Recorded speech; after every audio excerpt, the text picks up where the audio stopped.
اعوذ باللہ من الشیطان الرجیم بسم اللہ الرحمن الرحیم السلام علیکم ورحمۃ اللہ وبرکاتہ۔ اے رب ذوالجلال، امور خیر کو انجام دینے میں ہماری نصرت فرما، آمین۔ ناظرین محترم، آج کل کے مہنگائی کے دور میں ہر انسان پریشان ہے کہ وہ کس طرح اپنا اور اپنے اہل و عیال کا خرچ پورا کرے، اور اس زمانے میں ہر کوئی شارٹ کٹ کی تلاش میں ہے۔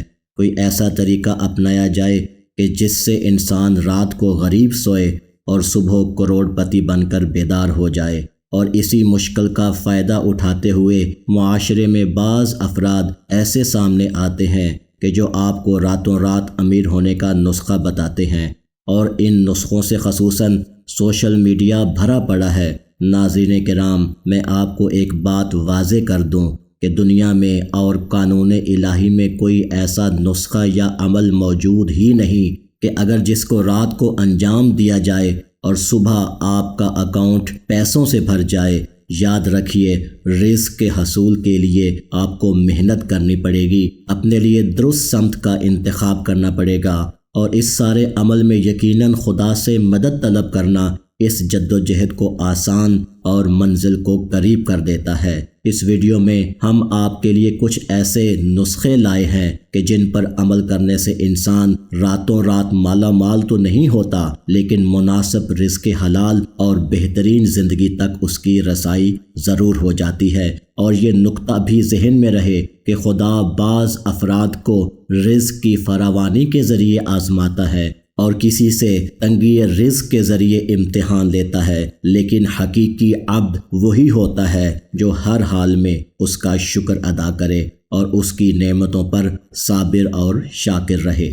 تفصیل جاننے کے لیے محترم ناظرین سے گزارش ہے ہماری ویڈیو آخر تک آن لائن ملاحظہ فرمائیں، اور اگر آپ نے ہمارے چینل دی نالج آف اسلام کو ابھی تک سبسکرائب نہیں کیا تو سبسکرائب کا بٹن دبانے کے ساتھ بیل آئیکن کو پریس کرنا نہ بھولیں تاکہ ہماری لیٹسٹ ویڈیوز بلا تاخیر آپ تک پہنچ سکیں۔ اور یقیناً ایسا کرنا ہمیں قرآن کی اس آیت کریمہ کا مصداق بنا دیتا ہے۔ بسم اللہ الرحمن الرحیم، تعاونوا علی البر والتقوی، نیکی اور تقوی کے کاموں میں ایک دوسرے کی مدد کرو۔ شکریہ۔ رزق میں اضافے کے لیے محمد و آل محمد علیہ السلام کے چند فرامین ناظرین کرام کی پیش خدمت ہیں۔ کثرت کے ساتھ استغفار کرنا۔ سورہ مبارکہ نوح کی آیات 10، 11 اور 12 کے مطابق زیادہ استغفار کرنے والوں کے رزق اور اولاد میں اضافہ کر دیا جاتا ہے۔ امام علی علیہ السلام ارشاد فرماتے ہیں، کثرت کے ساتھ استغفار کرنا رزق میں اضافے کا باعث بنتا ہے۔ نماز تہجد ادا کرنا۔ کسی نے امام جعفر صادق علیہ السلام سے تنگ دستی کی شکایت کی تو امام علیہ السلام نے اس سے پوچھا، کیا تم نماز تہجد پڑھتے ہو؟ جواب دیا، جی ہاں مولا، میں نماز تہجد پڑھتا ہوں۔ آپ علیہ السلام نے فرمایا، جو شخص نماز تہجد پڑھے اور کہے کہ وہ اس دن بھوکا رہا ہے تو وہ جھوٹا ہے، کیونکہ جس دن نماز تہجد پڑھی جائے اس دن کا رزق خدا اپنے ذمے لے لیتا ہے۔ طلوع آفتاب سے پہلے ہرگز نہ سونا۔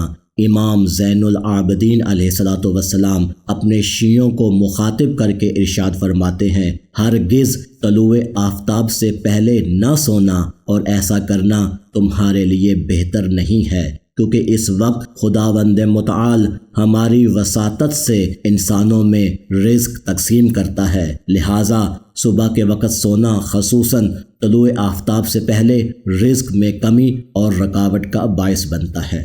صلہ رحمی یعنی قریبی رشتہ داروں اور دینی بھائیوں کے ساتھ اچھا سلوک کرنا۔ امام جعفر صادق علیہ السلام ارشاد فرماتے ہیں، صلہ رحمی انسان کو خوش اخلاق، سخاوت مند بنانے اور روح کی پاکیزگی کے علاوہ رزق اور زندگی میں اضافے کا باعث بنتی ہے۔ صدقہ دینا۔ رسول خدا صلی اللہ علیہ وآلہ وسلم ارشاد فرماتے ہیں، صدقے کے ذریعے اپنے رزق میں اضافہ کرو۔ ایک دن رسول خدا صلی اللہ علیہ وآلہ وسلم نے اپنے اصحاب سے فرمایا، ہر مسلمان پر ہر روز صدقہ دینا واجب ہے، اصحاب نے عرض کیا ہم ہر روز صدقہ دینے کی استطاعت نہیں رکھتے۔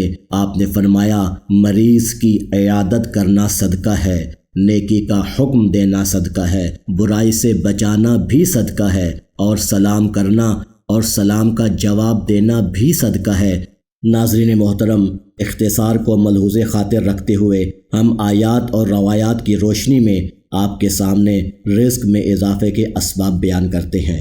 پنجگانہ نماز کو اول وقت میں ادا کرنا، انسان پر اس کے والدین کا راضی ہونا اور والدین کی دعا حاصل کرنا، مومن بھائیوں کی عدم موجودگی میں ان کے لیے دعا کرنا، گناہ نہ کرنے کا پختہ عزم اور سابقہ گناہوں سے معافی طلب کرنا، مثبت سوچ اور نیت کا صاف ہونا، حقوق اللہ مثلاً خمس و زکوٰۃ کا ادا کرنا، حقوق العباد مثلاً میراث میں حقداروں کا حق ادا کرنا، زندگی میں قناعت اور میانہ روی اختیار کرنا، اپنے اہل و عیال کے ساتھ نیکی اور بھلائی سے پیش آنا، لوگوں کو کھانا کھلانا اور میزبانی کرنا، ہمیشہ باوضو رہنا، شادی کرنا، خدا کی دی ہوئی نعمتوں کا شکر ادا کرنا، نماز عشاء کے بعد سورہ مبارکہ واقعہ کی روزانہ تلاوت کرنا، ہر نماز کے بعد تسبیح جناب فاطمۃ الزہرا سلام اللہ علیہا کی تلاوت کرنا،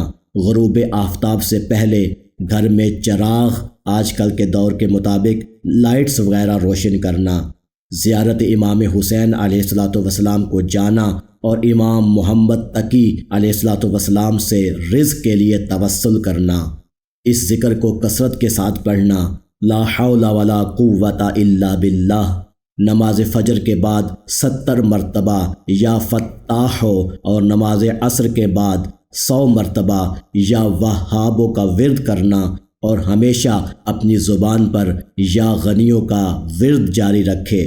سورہ مبارکہ والذاریات اور مزمل کی باقاعدگی کے ساتھ تلاوت کرنے کے علاوہ آیات الکرسی اور دعائے فرج ہمیشہ پڑھتا رہے۔